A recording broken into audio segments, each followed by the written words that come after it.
When it comes to making sequels in gaming, iterating on a popular bankable formula is a double-edged sword. On the one hand, it's far easier than in film or literature, as audiences will assumedly just want excuses to use gameplay mechanics, characters, or weapons in a new setting.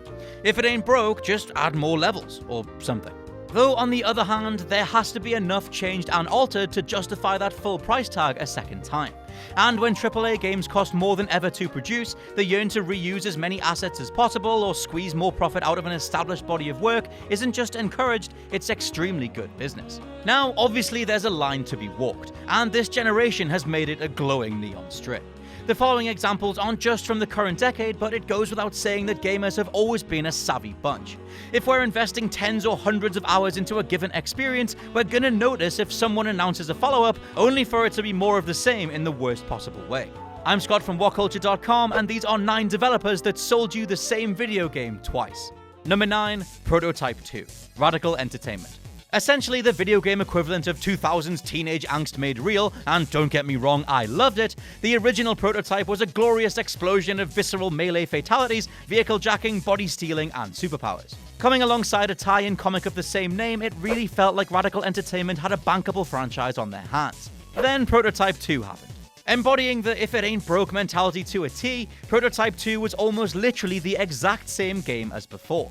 The same powers, climbing animations, feel of control, and array of abilities. Playing as James Heller felt like a de-hooded version of the original's Alex Mercer, albeit without the amnesiac plot drive. Ultimately, yes, you could still drive a few hundred tendril skewers through entire city blocks of police and civilians. It was just a huge shame that there wasn't anything else of real substance. Needless to say, with Radical gone, Prototype 3 will forever remain a huge missed opportunity. Number 8, Star Wars The Force Unleashed 2, LucasArts. One for the glorified DLC pile. The Force Unleashed 2 came with more cinematic trappings than the likes of Prototype 2, yet its length was painfully short. On top of that, you spent most of its runtime re-unlocking the same powers so that you could dispatch enemies in much the same way as before. Physics stayed the same, which were always a little bit too overpowered when it came to the speed of force-throughing a stormtrooper in the first place, and Starkiller's batch of attacks barely changed. Worst of all, the game's paltry handful of levels combined with powers that encouraged speed and group-based killing meant that you could rattle through this whole thing in just an afternoon. Adding insult to injury was a tacked-on clone ending, leaving fans with less a goodbye wave and more of a middle finger. The very idea of a Force Unleashed 3 was buried after Disney canned a ton of Star Wars Expanded Universe content in 2014, though with the narrative groundwork being so hacked to pieces and Starkiller as a noun now attached to a planet-sized canon, maybe that's for the best. Number 7, Just Cause 3, Avalanche. Remember Just Cause 3? For as much as Part 2 was a phenomenally fun, anarchic experience built on blowing up half of Panau, going into Just Cause 3 we were expecting a next-gen debut to take full advantage of the new console's firepower. Sadly, at launch, Just Cause 3 was a frame-rate-addled mess, though this quickly put into stark contrast just how similar it felt to Just Cause 2. Thankfully, we did now have a wingsuit for Rico to launch himself out of planes and soar across the landscape, but aside from that and a handful of individually placed mines, it was business as usual. The same busted driving physics, the same approach to combat scenarios, and the same sandbox-feeling mission structures that fell on the wrong side of open-ended. Just Cause 3 would get better over time, but in the end it felt like Avalanche just moved on to making Just Cause 4, which actually did have new ideas like storms, moddable attachments, and a driving feel that wasn't lighter than air. Number 6, Crackdown 2, Microsoft. Speaking of wingsuits, how about you sell a game with that being the only meaningful addition? The first Crackdown was a phenomenal, easy-to-play, superhero-powered experience. Yes, you can say that its popularity boiled down to being the only standout first-party 360 exclusive at the time, but when you were pinging cars off gangsters, hoovering up agility orbs, and leaping tall buildings in a single bound, damn if it didn't feel special. So special, in fact, that Crackdown 2 decided to release 99% of the first game all over again. But this time with a wingsuit and some zombies. Combined, we had precisely one new way to traverse what was pretty much the same city with a few remodeled areas, and precisely one new enemy to gun down. Needless to say, Crackdown 2 was so half-baked and so ill-received, it would take almost a decade for Microsoft to limply fart out the troubled Crackdown 3. Once again, this was more of the same, but at least Crackdown 3 looked substantially better, had tighter controls, and best of all, showcased a new map. Number 5, Left 4 Dead 2, Valve. Look, I know, we all loved it, and man, Left 4 Dead remains one of the best zombie shooters of all time.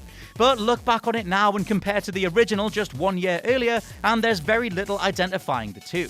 To the point where if anyone ever talks about Left 4 Dead in general, they really only mean the sequel. Though time has been kind to the franchise's reputation, there was an overwhelmingly negative reception at release, all outside of how much fun it was to play. Again, this released just 1 year after the original, and with a major plot resolution resigned to some pricey DLC, there was a prevailing feeling outside of an initially disastrous showing at E3 that this was nothing more than a cash grab. In reality, Left 4 Dead 2 still played like a dream and gave an entire generation of gamers one of their most beloved online experiences of all time. But it's also essentially Left 4 Dead what we should have released first time round edition, with more bells and whistles, DLC packs, and a feeling that everything should have been there first time around. Number 4, Assassin's Creed Revelations, Ubisoft. Though Assassin's Creed would become known for churning out the same basic game over and over, at least Ubisoft's various teams would change up enough of the game to warrant a sequel. Black Flag's ship combat, Odyssey's gorgeous Greek setting, alongside new stories, characters, or time periods every time. Though there have been monumental missteps like Unity, the sheer bang for your buck is usually always justified. That remains and is still the case for every game, apart from Revelations. Coming at the close of the Ezio trilogy, Revelations was the first game made after creative director Patrice Désilets left Ubisoft, leaving the remaining developers to essentially pick up the scraps for another release. The result was something that still nailed its story, with a memorable cutscene depicting Altair and Ezio quote-unquote meeting in the same place across 2 time periods, but Revelations fell down massively when it came to combat, gameplay and narrative overall. Case in point, the Hook Blade, described in the game as a hook with a blade. It immediately became the lamest weapon in the franchise. Used to climb certain gaps incrementally faster than before, it exemplified why Revelations felt like the series' tipping point. A release that showed Ubisoft we're just gonna pump these things out regardless, no matter how little necessity was actually present. Number 3, Far Cry 4, Primal and New Dawn. Also Ubisoft. Granted, Ubisoft have finally mostly salvaged their tattered reputation from circa 2014, perfecting tactical FPS combat with Rainbow Six Siege and getting Assassin's Creed back on track. But there are still some monumental hiccups every now and then. Just look at Ghost Recon Breakpoint. Anyway, with Far Cry, the first whiff that we got of overall reusability was Far Cry 4. As being the first game to capitalize on Far Cry 3's runaway success, Ubi opted to just mirror that structure entirely. Once again, we opened with a quirky, madcap, monologuing villain before segueing into much of the same feeling gameplay as before. The much advertised Himalayan mountainside that propped up the game's marketing and looked to be enough of a departure from Far Cry 3's jungles was instead resigned to a corner of the map, whilst the rest of the base game didn't do anywhere near enough to differentiate itself. Then we had Far Cry Primal, where Ubisoft were taken to task for reusing the same map as Far Cry 4, albeit with a Stone Age makeover. And just in 2019, we got Far Cry New Dawn, a complete reskin and reuse of Far Cry 5's assets, albeit with just bright pink and green neon colors draped in all directions, to try and show how wacky the post-apocalypse had become. Far Cry 4 being thought of as the last time Ubisoft could just re-release the same formula, that feels like a distant memory. Number 2, Destiny 2, Bungie. After a supremely controversial launch, a tell-all expose from Kotaku, and years of struggling to justify its own existence, Bungie all but gave up establishing Destiny as a platform and hit the soft reset button with a sequel instead.